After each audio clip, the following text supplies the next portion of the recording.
Jadi gini bro, gua mau cerita tentang penyakit paling mematikan zaman sekarang. Bukan TBC atau kolesterol, tapi sakit judi online anjir. Lu lihat muka gua.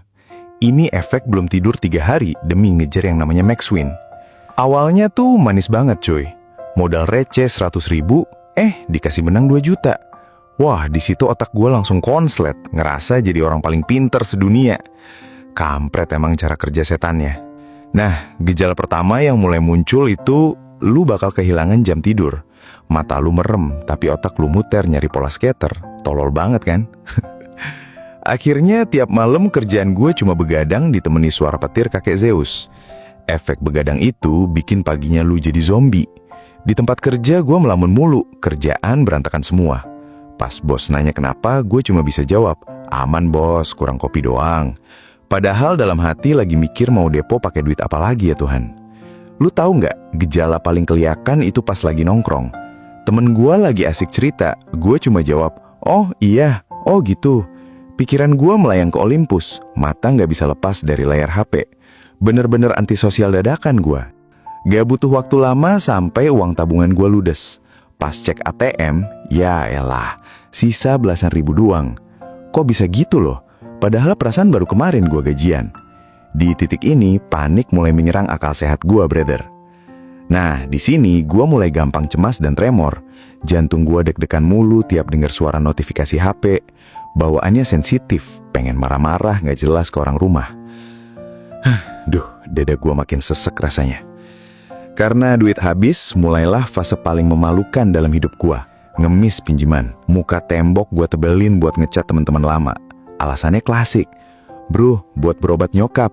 Padahal aslinya buat modal depo lagi. Licik banget gue saat itu.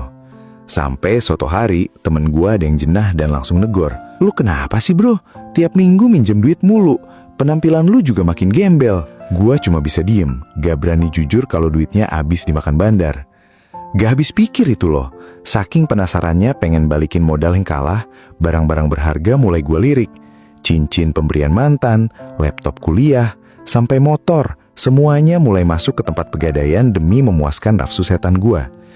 Puncaknya, gua mulai berani nyolong duit nyokap yang disimpan di lemari baju. Pas nyokap nangis kehilangan duit belanja, gua malah pura-pura ikut nyari dan ikut ngamuk. Ya Tuhan, jahat banget gua waktu itu, bener-bener anak durhaka. Alah, eits, tapi apakah gua kapok setelah bikin nyokap nangis? Belum cuy. Otak orang sakit judul itu aneh. Makin kalah malah makin penasaran.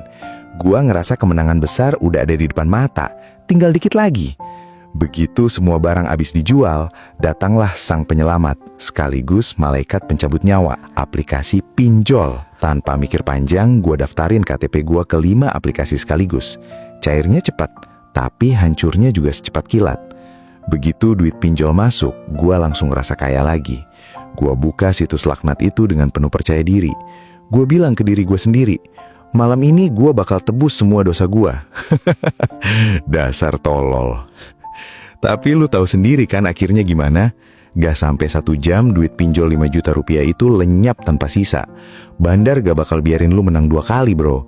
Lu cuma dikasih umpan, habis itu dicekek sampai mati. Seminggu kemudian teror pun dimulai.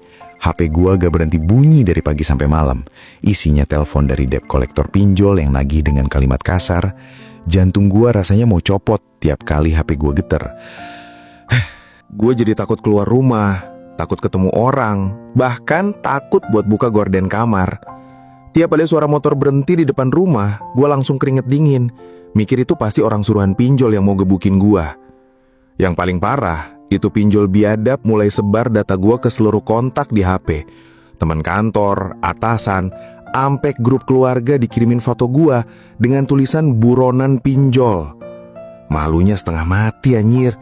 Mau ditaruh di mana muka gua? Akibat bikin malu nama perusahaan, hari itu juga gua dipanggil ke ruangan HRD. Tanpa babi bu lagi, gua langsung di PHK. Kerja keras gue bertahun-tahun hancur total, cuma gara-gara hobimu terslot yang gak jelas itu. Begitu lu jatuh miskin dan punya reputasi buruk, teman-teman tongkrongan lu bakal hilang satu persatu. Pas gue dateng, mereka langsung bubar dengan 1000 alasan. Di situ gue sadar, gue udah jadi sampah masyarakat yang dijauhin semua orang. Kenapa sih gue bisa sebodoh ini? Gue ngaca dan hampir nggak ngenalin diri gue sendiri. Kurus kering, kantong mata hitam, penampilan mirip gembel lampu merah. Judol nggak cuma ngabisin duit gue, tapi juga ngerusak jiwa dan raga gue. Di fase ini, gue mulai kena depresi berat, brother. Tiap malam gue nangis sendirian, nyeselin semua perbuatan tolol gue. Gue ngerasa hidup gue udah tamat dan gak ada jalan keluar lagi dari lubang hitam ini. Sempat terlintas di pikiran gue buat ngakhiri hidup aja, biar semua beban ini hilang. Tapi pas gue lihat foto nyokap di meja, gue langsung tersadar kalau gue mati konyol begini, yang ada gue malah ninggalin utang dan aib buat orang tua gue. Akhirnya, malam itu gue ambil keputusan besar. Gue banting HP gue sampai hancur berkeping-keping. Kampret, gue harus keluar dari lingkaran setan ini sebelum gue bener-bener gila atau berakhir di dalam keranda mayat. Besok paginya, gue berlutut di kaki nyokap. Gue akuin semua dosa gue, dari nyolong duit sampai utang pinjol yang numpuk. Nyokap nangis kejer, tapi dia tetap meluk gue. Kasih ibu emang gak ada tandingannya, coy. Demi nyelamatin masa depan gue, nyokap rela jual tanah warisan satu-satunya buat ngelunasin semua utang pinjol gue.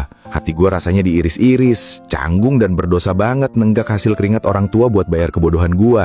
Setelah utang lunas, gue mulai menata hidup dari nol. Gak ada lagi gengsi-gengsian, bro. Gue kerja apa aja yang penting halal. Jadi ojek online dari pagi ketemu pagi, sampai ikut jadi kuli bangunan gue jabanin demi cari uang yang bener.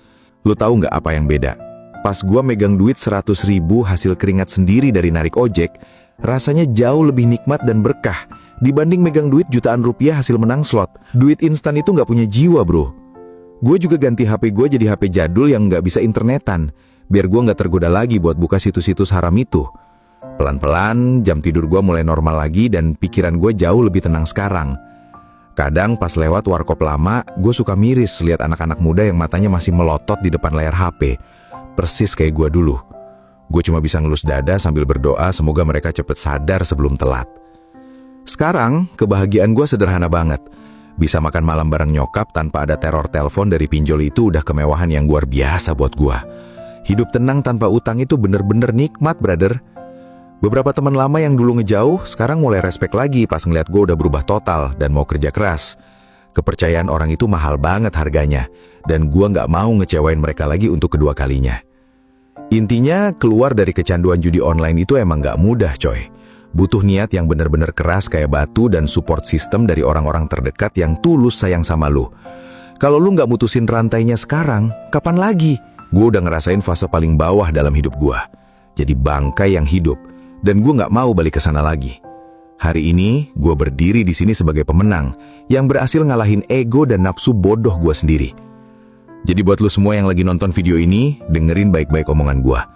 Jangan pernah sekali-kali lu ngerasa bisa kaya atau sukses dari jalur judi. Bandar gak akan pernah kalah. Lu yang bakal diperas sampai mampus. Buat lu yang masih depo hari ini, sadar tolol. Mau sampai kapan lu dibayangi ketakutan dan utang? Berhenti sekarang juga atau lu mau nunggu sisa hidup lu berakhir tragis di selokan? Pikir pakai otak lu, jangan pakai nafsu.